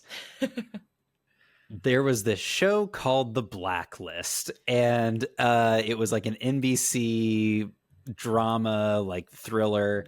And Okay. it was like they basically what would happen is there would be some tension moment, and then it's like the wrong people show up.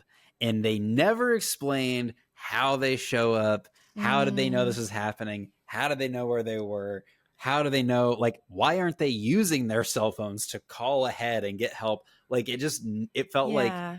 no one's going to ask about this. Just put the pinnacle moment in. People just care about the pinnacle moments. And it's just like, at this point, I have to ask, like, am I the wrong one here? Is it me that's the problem? And I don't know. Yeah. But I do see you have a quote that is like also stood out to me, which is that Corey says, "You burned my ranch," which felt odd. Again, his relationship to this family just doesn't click for me. Like, Hmm. why he's so aggressive about this didn't make sense to me. It just didn't track. Yeah. I think some of that aggression I attributed to him feeling like the ability he had to secure his future is to date the rancher's daughter and lock in his ownership of the ranch. So for me, that was like the impetus for him saying that, the impetus for a degree of his rage.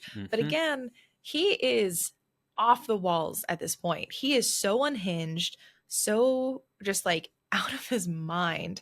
Like there's a point actually at around here where he starts really talking in that it's like very like demonic Yep. sounding voice, like you said, the multi octave. And he starts smothering Kat with the mask, I Actively think, tries to kill like her. trying to kill her. Um yeah, I was just kind of like what is happening Where here? are we right now? Like why, how, like to what degree does his, like, cuz again, this game is about rage and the ways that we channel and take rage, the ways that it consumes us. And I'm like, we just don't know enough about his character. There has been no development. We have no idea like why he would go to this degree Yep. for something like this. Yep. And again, the only thing I can assume is that he feels like his future is in jeopardy, but that's A me generous read. trying to connect the dots. Yeah. So you go from this, you have the option, and I chose, it sounds like you did too, to Mhm. stab Dylan. There's like a knife on the wall. You stab him in the back, but it just makes him kind of more angry. Cat kind of gets you end up like running away, and you run Mhm. to the abyss. And at this point, Cat starts getting kind of possessed for me, and she's like, Mhm. "This is vengeance for me." Mhm. And like for me, the big moments are the camera goes into the void. Yep. I chose to do nothing because I didn't understand what my choices were because Kat is being attacked by Dylan or Yep. by Corey. But it seems like from my perspective, she's wailing on him. Like she's winning this fight. So I'm like, yeah, I'm just Mhm. gonna like let this play out. But because I do nothing, I assume Kat and Corey both fall into the abyss. And then there's like a sound and everybody passes out and you wake up in the fairy ring of flowers. Well, my experience definitely differed. Okay, let me know. So, I think in the moment when Corey and Kat are fighting, they're near the edge of the abyss. I make the choice to, because I think the choices that you have are to protect Kat or to fight Corey. I was like, I'm not about to fight him because I'm not strong. I'm Swan, I'm weak. Sure. And so I instead choose to protect Kat. The girls come together, pull Kat from Dylan, and he's standing at the edge of the abyss. They link hands, and essentially, the abyss, the power of the abyss flows through them. And you see also the abyss starting to pull uh, Corey in. Like you see his arms kind of twitch back behind him. Oh, weird. The camcorder drops, and it has dropped, I think, at this point into the abyss. He gets pulled into the abyss both by the power of the abyss, but also they kind of allude to the fact that the power of these girls linking hands, all like putting their energy on him dying essentially. Just like they push him and the abyss pulls him and he falls alone. Then they experience that sort of like sonic audio sort of black hole. I think there's a bunch of ravens that fly into the abyss. It closes up, and then I also end up in the fairy ring. But all four girls are in the ring, and Dylan's there, but like not in our little fairy ring circle. But Dylan's there as well Uh-huh. with no more abyss.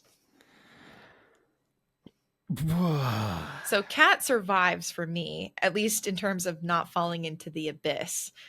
But Kat falls into the abyss for you. She falls into the abyss, and then the next day we have this whole conversation about how like Kat did this so that all of us, like pointedly looking at Dylan, can have our freedom. And we would be doing a disservice to that to talk about this with anyone. And so we have to leave and never talk about this again Mm. because we don't want anyone to know that, like, essentially, like, they're semi responsible for these children dying, people dying. She wanted us to be free. Uh, Notably, Dylan does not promise this in this little cutscene afterwards. Okay. Um, and then we kind of flash at the present. So, what is the aftermath Mhm. like for you? Man, I was so confused at the aftermath for me. So the conversation is similar, but instead, since Kat is alive and with us and not in the abyss, Kat leads the conversation of the abyss did this for us. It wants us to forget so we can like move on. Um, no one would believe us anyways. And we wanted this thing, it needs something back in return, and what it needs is for us to forget each other and not ever see each other again. And I was like, this feels so Forced? forced. And also, at least with the way that the abyss was working in terms of helping the girls, it's like, wouldn't the abyss then want them to stay friends forever? Like it just didn't make sense to me. I was really confused at this point, and yeah, they were all kind of, and then the ending is them just, or the ending of this part at least, is them crying and just being like, we don't want to forget, but we have to. And they all promise to forget each other. And I'm just like, why? Why must we forget each It other? I makes no don't get sense. it. Like, that's not this, that's not the I don't know. It made no sense to me. This like frustrates me on a couple levels. Like, one, I think your ending where just Corey falls in makes the most narrative sense. Yeah. And especially with the next scene, it continues to make the most narrative sense. Uh, but it ruins the like we couldn't see each other for 30 years problem. Like for Yeah. me, where it's like we have to hide the fact that two people died and like Mm-hmm. all three of us like need to like never talk about this. Like, okay, I kind of get that. Like, all Yeah. right, sure. But it's just not satisfying either that Cat falls in the hole. Yeah. Okay, so we're about to hop to the present, but like any thoughts for you on this sequence beyond that? No, I was just honestly ready to be done so I could remember the good parts of the game. I am with you. So I kind Oh. of rushed through this next part to be a little bit, to be honest. Like you come back to the present, the lock is glowing, there's like a raven outside, Mm-hmm. and you open it, and like there's kind of like a fun little thing where like it is a time capsule. It was Dylan who sent it to Mm-hmm. you. You like find a note. So like I felt so smart. I was like, I knew so it. good. Um a couple of problems for me. Mm-hmm. One, how did they get the lock? The lock was in the burning building. How does how so Cat for me is dead, right? So Mm-hmm. in the note, it's like Cat's like, "Hey, I assembled all of this stuff. I hope Dylan sends it to you or she sent it to you. I can't believe it, yada yada." How is the lock inside? Like Dylan knows nothing about the lock. Mm-hmm. Also, eventually, the camcorder is inside. The Mm-hmm. camcorder is in the abyss. So it's like, okay, well, there's a world in tape 3 where we learned that maybe Dylan revisited the abyss and got the camcorder back somehow and learned about the significance of this lock and locked this box with it, which is like it only makes sense if Cat is the one to lock the box. So like your ending where Cat does not fall in makes sense. Cat Mm-hmm. goes back to get the lock. Cat puts it on the box. Cat sets it up to be sent. Yep. It makes no sense for me where Cat is in the abyss that she pre-assembled this memento thing and with this like don't forget me, I was there, yada yada. It's like, what do you mean you were there? You're in the hole, you weren't there. Like, how did this lock get here? How did the camcorder get here? Like, it just like was so thoroughly unsatisfying for me because it was like none of this makes logical sense if you don't Mm-hmm. explain something about what is going on with this abyss here. Yes. Oh my gosh. I'm right there with you. And even though when you think about it from my ending, it makes sense that like before all of this happened, Kat assembled the box, and then after everything happened, she got the lock from the cabin. It still is like you really have to work a few circles, work a few gymnastics to make that come together. Uh yeah, I don't know. And so I think what was a little bit frustrating is this whole time we were really excited to figure out what was in the box, what was going to happen. And I think when I had calmed down from the reliving the events from the past, Mm-hmm. I could see the sentimentality of this box and I could begin to appreciate some of it. But honestly, the ending events of that night really kind of wrecked my experience of opening the box and getting into the sentimental trinkets that Kat had left for us. I could not agree with this take more. There were so many questions about this last scene that it's like I have no emotional connection to what I'm about to experience anymore. Mm-hmm.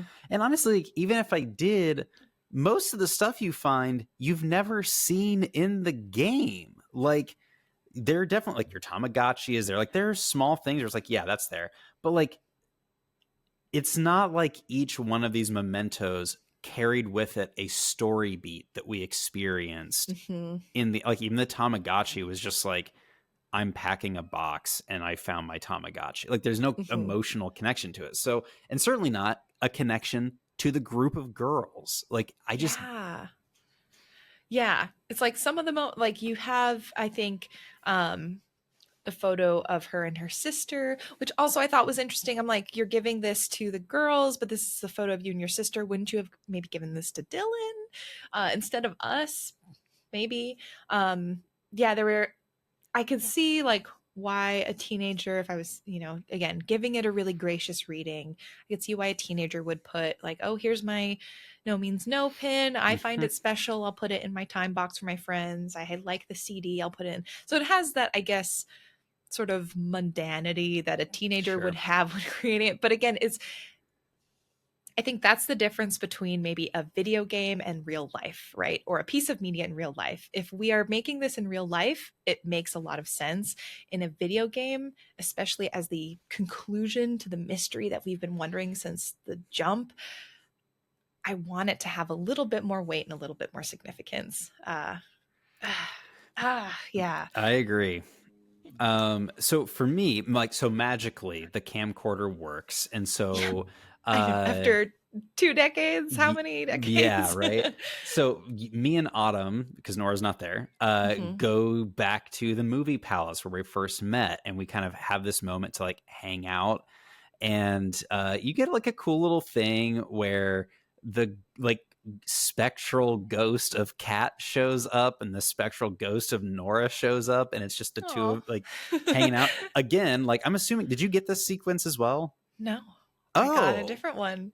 interesting. Okay, Yeah. so I get these two. I get these two show up.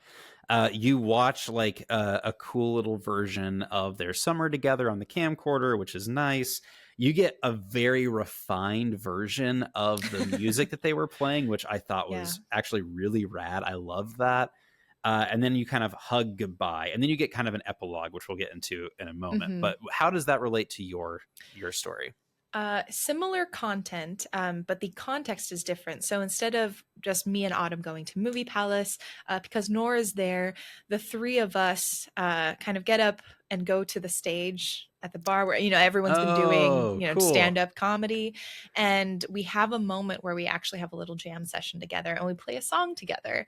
And so it is a really heartwarming That's very moment. It's cool. their reunion together. They finally are playing music for the last time together, or maybe for the first time, to lead into more times if they're going to stay friends forever now. I don't know.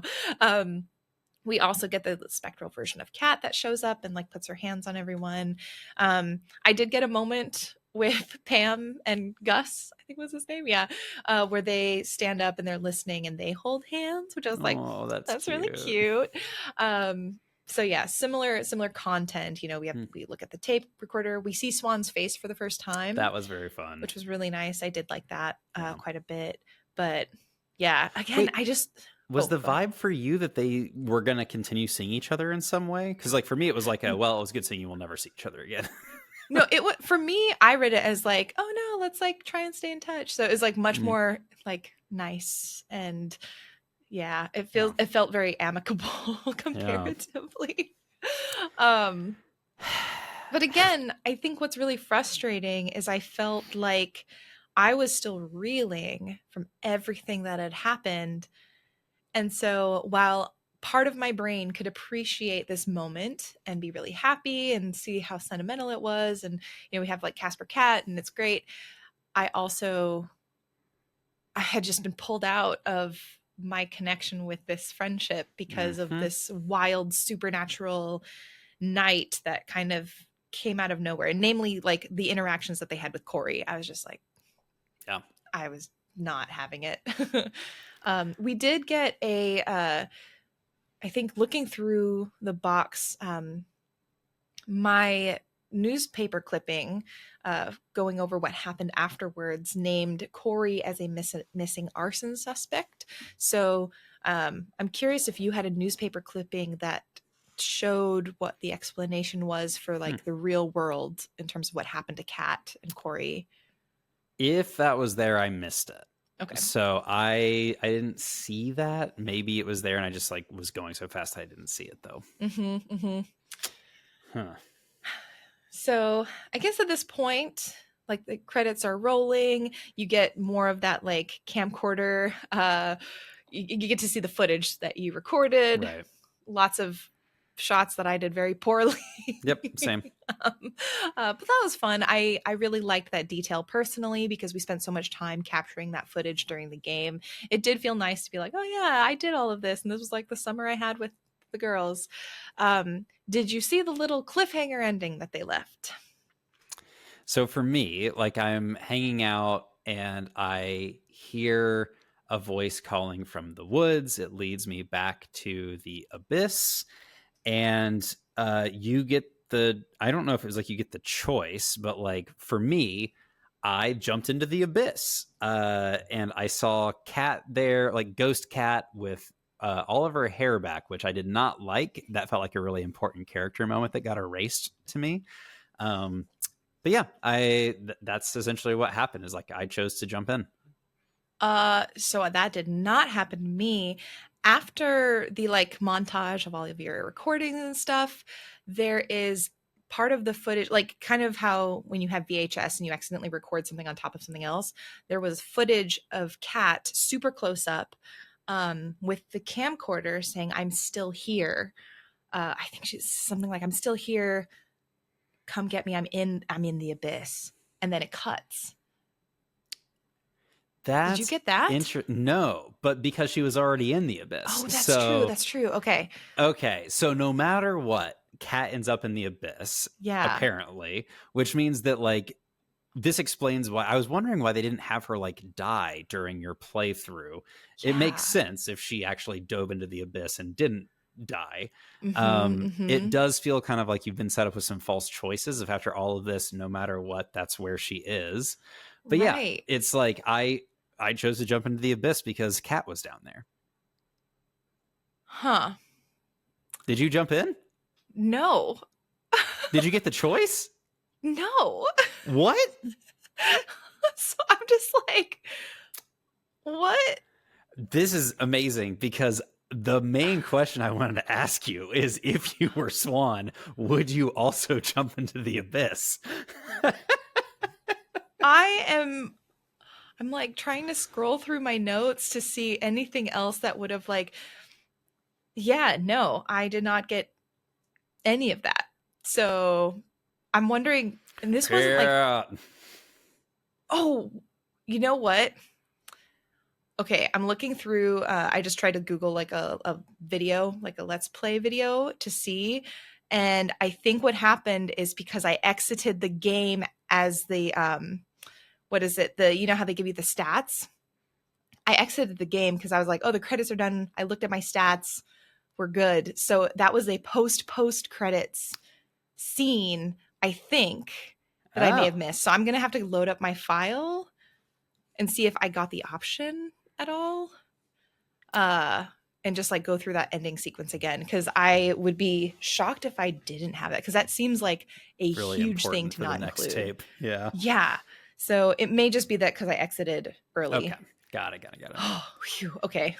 I was just like, what did I do that did not give me this pivotal moment? Okay, so I think generally, like, we've been pretty clear about our criticisms of this game when it comes to like the Yeah. pacing and whatever. Here's my if I were to have made this game, Hmm.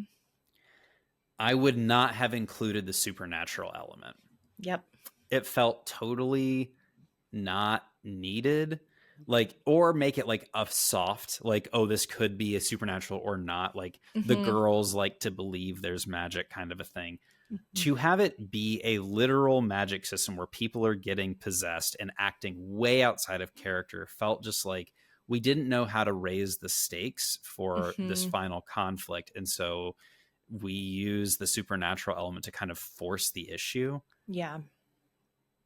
If this had been like all contained in a single tape slice of life story about four girls and their exploration of friendship and each other in this like pretty dire, unfortunate circumstance, this Hmm. game would have been phenomenal. Yep. And I just feel, and like, especially like reconnecting in the future, like all of that, Like they discover a time capsule. It doesn't require magic to open a lock on the box. Incredible game. Spreading it over 2 tapes and like really positioning it as though there's this like supernatural thriller element when I mean there wasn't. Like it was just like the Yeah. supernatural is like a scapegoat to get away with what I would consider kind of fractured storytelling. Hmm. Yeah, I found it kind of lackluster. I totally agree. I think when we talked last week about how this felt like a poorly, or how the end of tape 1 ended up feeling like a poorly constructed season finale of a television show, I Mhm. think that's what really kind of kept coming through my mind throughout tape 2. I was like, this is like the season of the TV show where things just kind of go off the. This is like when True Blood went from like vampires to werewolves, and then I think they added like the fae creatures, and then they Mhm. add, it's like they just kind of kept going because it's like, well, I guess we're doing it, so where do we stop? There is no line. Yep. you know and The that's limit does not exist. it. The limit does not exist. Exactly. So I think that's unfortunately where this sort of ended with me, and it's Mhm. really Mhm. sad because I think, again, as I mentioned at the top of the episode, or the top of our discussion, I think the moments that they captured of friendship, those moments in summertime when they're bonding with one another, when they're really relating to each other as people in these characters, that's some of the most, emotionally invested I've been in a game. So I just, yeah, I would have taken out the supernatural, or made it softer and pervade throughout the entirety, because Yeah. it does also just kind of come in at the end of tape two. Yeah. I also wish Corey was more fleshed out as a character. Yeah. I think creating him into this really one note super villain by the end really did him a disservice. I think Totally that, agree. and maybe this isn't the game for it, uh, but at the same time, at least putting down the breadcrumbs and showing that he is a character that has more nuance. If we're talking about, you know, Bloom and Rage being a teenage guy or a college aged guy in this kind of small town environment, what kind of pressures he must be under. I was really hoping that we'd get a hint There's of that. really dynamic story capabilities there. Yeah. So I think it's unfortunate because it feels like they had these opportunities that they ended up skirting over to try Yep. and get to the ending.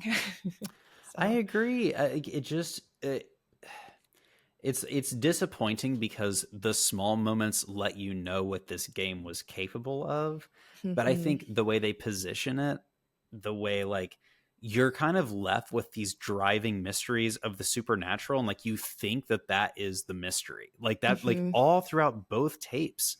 And Yeah. it's like, I guess in the following tapes, we'll get more Swan and Kat and Corey. And so Mhm. maybe we'll get flushed out Corey then.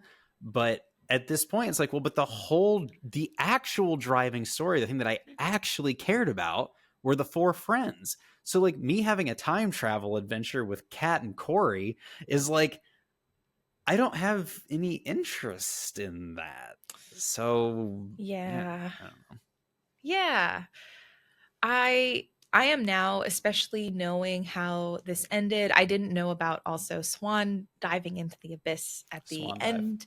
The oh my God. We did it, Um, everyone. Good night, everybody. and this has been another episode of Geeks and Groans.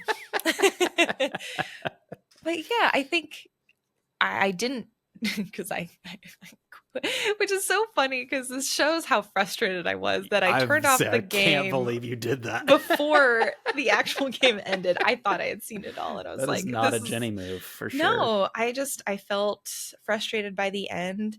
Um, but now I'm curious because one of the things we discussed last week was, okay, well, we know that they're planning maybe a 5 or 6 tape arc. Like maybe they're going to address different friend groups and different decades. And now it seems like we're following the same group of people, Some of them, at least. some of them at least. And I don't know how much I care. And I feel really bad for saying that, but I don't. I think I would love to get an insight into the production of this game. Yeah. I would like to know, like, was it that there was an initial pitch that this was like a supernatural thing, and then eventually they, like, as the game clearly became something else, they couldn't abandon that initial pitch? Or is it the inverse, where like you had this really incredible story or game about these four friends this one summer, and Hmm. with like some, like, and then they eventually added the supernatural element? I don't know what could have transpired to get to where we got. I just know that like it Yeah. felt like this game didn't actually know what it wanted to be. Yeah. I think that's a great sort of concluding thought on this game. For folks who are interested in talking more about Lost Records, our thoughts on it, the things that we enjoyed, because again, I think there are some really There's a beautiful lot to elements celebrate of in this this game. game. The critiques that we may have. We're talking in person together in Discord on Saturday, May 10th at 3 p.m. Pacific time. So if you'd like to join in the conversation, please feel free to hop in the Discord. There's a channel that you can see that's called GG Hangout. Make sure you have the Geeks and Grounds role when you join. Make sure you give yourself that role because that's where you get all the category of Geeks and Grounds things. And the next month, we are going to be playing Return of the Obra Dinn. And I'm super excited because this is another game that I have not played, that I have been wanting to play for a very long time. And just, I haven't gotten to it. And this was Fun. I believe, a community voted game as well. I haven't. I need to make the playthrough guide for it for everyone, but I'll have it ready for the newsletter. And in the newsletter, we'll have like the specific chapters that we'll play. I think we're essentially going through the first 3 chapters of the game. I just cannot remember what they're called. So I will just put that in the newsletter. And you can also see that in the playthrough guide at geeksandgrounds.com. I think that's it. Thank you so much for joining us at Geeks and Grounds. Love having games that give us rich conversation, even if ultimately they're not the games that we would love or recommend. We really appreciate you all engaging and being a part of the community and letting us know your thoughts. Hope we get to see you at the Hangout this month. As we all find the magical pits of our lives, may we all swan dive. Yeah, Bye. Geronimo. Bye. Should have put up red flag.